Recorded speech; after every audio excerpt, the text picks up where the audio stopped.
प्यारे बच्चों, आप सभी का स्वागत है मेरे यूट्यूब चैनल पे। जैसे कि आप लोगों को पता है कि जो 14 लेसन है मैंने उसे स्टार्ट किया है और ये आपका समझिए तो 14 लेसन का ये लास्ट लेक्चर है। या एका दुका टॉपिक जो रहेगा जो हम आपको अगले वीडियो में हम अपलोड कर देंगे, ठीक है। और इसमें एक ऐसा टॉपिक है जो आपके एग्ज़ाम में एक बार नहीं अनेक बार पूछा हुआ है। कार्बन साइकिल से आप क्या समझते हैं, सचित्र वर्णन करें। तो वो टॉपिक हम लोग आज कंप्लीट करेंगे, ठीक है।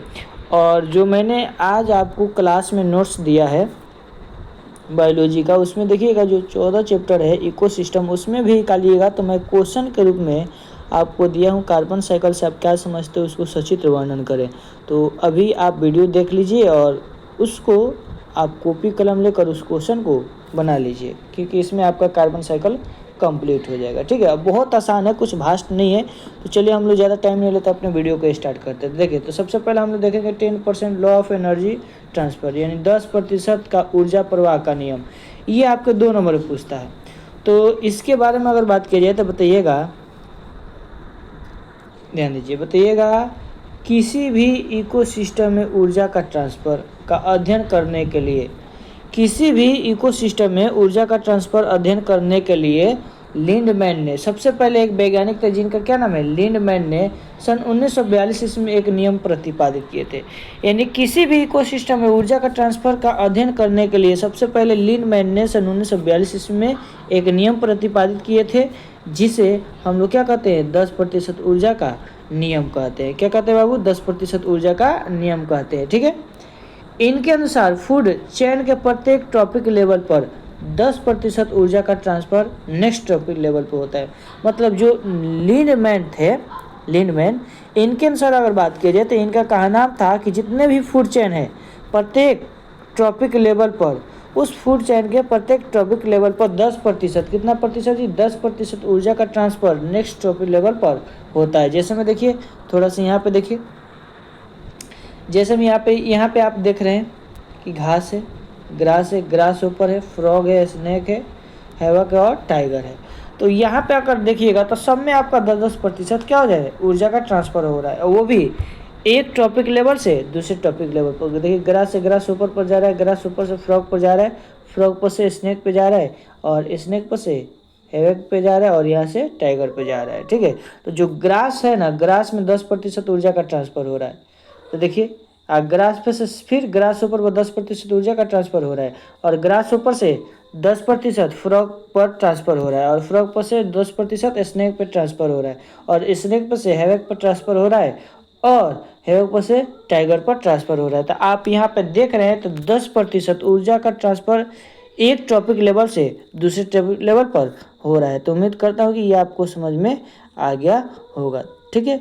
देखिए, कार्बन साइकिल समझने के लिए ना थोड़ा सा इसको हमको सीधा करना पड़ेगा, क्योंकि आपको कार्बन साइकिल जो चित्र है ना, चित्र पे आपको समझना है पहले, उसके बाद भाषा जो है, भाषा हम आपको पढ़कर बताएंगे, ठीक है। कार्बन साइकिल की बात की जाए, आपको थोड़ा सा समझना पड़ेगा कार्बन साइकिल, थोड़ा सा आपको समझना पड़ेगा ऐसे, क्योंकि इसका जो चित्र है ना, चित्र आपको पहले समझना है। तो कार्बन साइकिल की बात की जाए तो सबसे पहले आपको चित्र समझना है।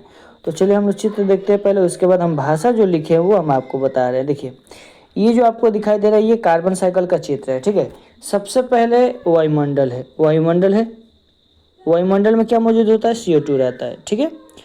मतलब कार्बन चक्र की बात की जाए तो देखिए, जितने भी जीव हैं, सब पृथ्वी पे जितने भी जीव हैं वो कार्बन की प्रक्रिया करते हैं, कार्बन की चक्र की प्रक्रिया करते हैं। जैसे में देखिए, मान लीजिए वायुमंडल है, तो वायुमंडल से पेड़ पौधा अपना भोजन बनाने के लिए CO2 को ग्रहण करता है, और जैसे CO2 को ग्रहण करता है तो वो अपना भोजन बनाता है, और मानव उस भोजन को ग्रहण करता है। जब मानव की मृत्यु होती है तो मानव की मृत्यु किस में मिल जाती है, मिट्टी में मिल जाती है। जो मिट्टी होता है ना, उसमें आपका बैक्टीरिया और जो फंगी होते हैं वो अपघटन के रूप में उसको क्या करते हैं, खाना चालू करते हैं, जिसके कारण अपघटन के रूप में जो आपका कार्बन डाइऑक्साइड है वो फिर कहाँ चला जाता है जी, वातावरण में चला जाता है। और इस प्रक्रिया से ये चक्र होते रहता है, इसलिए हम इसलिए क्या कहते हैं, कार्बन साइकिल कहते हैं। अब थोड़ा समझिए, सबसे पहले आपको समझना है, ये आपको जो दिखाई दे रहा है ये क्या है जी, ट्री है, पेड़ है, ठीक है।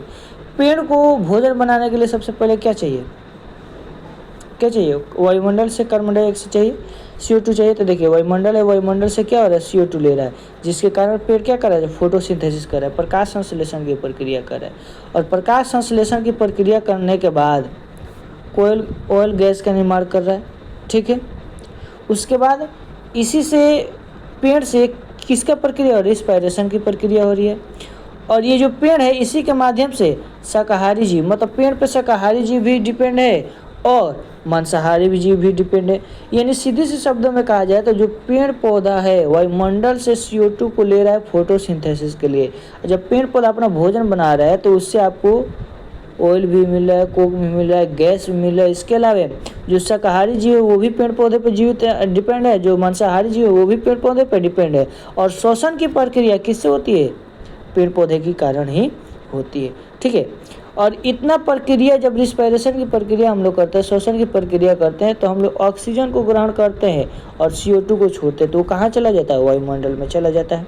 या इसके अलावा जो गैस है, तेल है, इसको हम लोग दहन करते हैं, तो दहन करने के बाद ये कहाँ चला जाता है, वायुमंडल में चला जाता है। इसके अलावा अगर बात की जाए तो जो ज्वालामुखी है, ज्वालामुखी भी प्रक्रिया होती है, तो उसका भी उसमें से भी जो गैस निकलता है वो कहाँ चला जाता है जी, वायुमंडल में चला जाता है।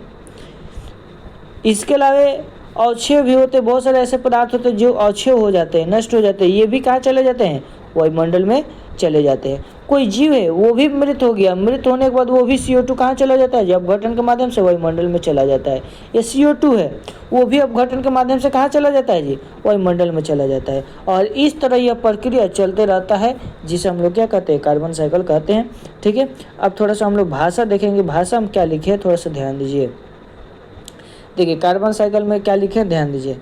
कार्बन साइकिल में पहले लिखे, कार्बन को जीवन का आधार माना जाता है। जो कार्बन होता है ना, कार्बन को जीवन का आधार माना जाता है, जो जीवों के शरीर में कार्बन यौगिक कार्बोहाइड्रेट, प्रोटीन एवं न्यूक्लिक एसिड के रूप में विद्यमान रहता है। जो कार्बन होता है जीवन का आधार माना जाता है, और ये जो कार्बन होता है जीवों के शरीर में कार्बन यौगिक कार्बोहाइड्रेट, प्रोटीन एवं न्यूक्लिक एसिड के रूप में विद्यमान रहता है। किसमें रूप में रहता है जी, विद्यमान रहता है।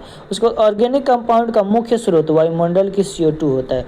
ऑर्गेनिक कंपाउंड के लिए इसका मुख्य स्रोत क्या होता है, वायुमंडल की CO2 होता है। उसके बाद देखिए CO2 को सबसे पहले ग्रीन प्लांट फोटोसिंथेसिस के लिए ग्रहण करते हैं।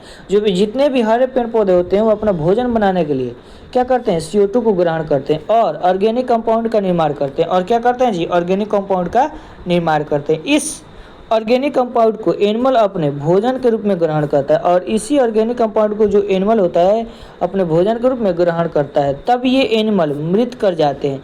और जैसे ही ये एनिमल मृत कर जाते हैं तब इनका अपघटन बैक्टीरिया एवं फंगन के वातावरण में मुक्त कर देता है। जैसे ही जीव मृत हो जाते हैं तो जो बैक्टीरिया होता है, फंगी होता है, वो क्या करता है जी, अपघटन के माध्यम से इसे वातावरण में मुक्त कर देते हैं। इसके अलावा एनिमल के श्वसन द्वारा, जीवाश्म ईंधन के द्वारा फैक्ट्री, इंडस्ट्री CO2 बनाते हैं। देखिए श्वसन की प्रक्रिया हो या जीवाश्म की ईंधन की प्रक्रिया हो या फैक्ट्री हो या इंडस्ट्री हो, उससे क्या बनाता है जी, CO2 बनाता है, जो वायुमंडल में मुक्त हो जाते हैं। कहाँ मुक्त हो जाते हैं जी, वायुमंडल में मुक्त हो जाते हैं। उसके बाद फिर वायुमंडल से प्लांट प्रकाश संश्लेषण के लिए ग्रहण करते हैं, और इस तरह यह क्रिया चलती रहती है, जिसे हम लोग क्या कहते हैं, कार्बन साइकिल कहते हैं। सीधी सी शब्दों में बात की जाए तो ये एक जो प्लांट है उसी पे सारा चीज़ डिपेंड है, और ये प्रक्रिया हम लोग कार्बन डाइऑक्साइड को ले रहे हैं, पेड़ पौधा भी ले रहे हैं, अब भोजन बना रहे हैं। जब हम लोग कार्बन डाइऑक्साइड को छोड़ रहे हैं तो वो वायुमंडल में जा रहा है। कोई जीव मृत हो जा रहा है, उसमें भी अपघटन की प्रक्रिया हो रहा है, तो उसमें से भी कार्बन डाइऑक्साइड कहाँ जा रहा है, वायुमंडल में जा रहा है। और यह प्रक्रिया हमेशा चलते रहता है, जीवन भर ये प्रक्रिया चलते रहता है, जिसे हम लोग क्या कहते हैं, कार्बन साइकिल कहते हैं। तो उम्मीद करता हूँ कि आप लोगों को कार्बन साइकिल समझ में आ गया होगा। जो मैंने आज टॉपिक पढ़ाया है वो आपको समझ में आ गया होगा। कल ये आपका लेक्चर ये चैप्टर का जगह समाप्त हो जाएगा। तो आज के लिए बस हम लोग इतना रहने देते हैं बाबू, ठीक है बाबू। जय हिंद, जय भारत।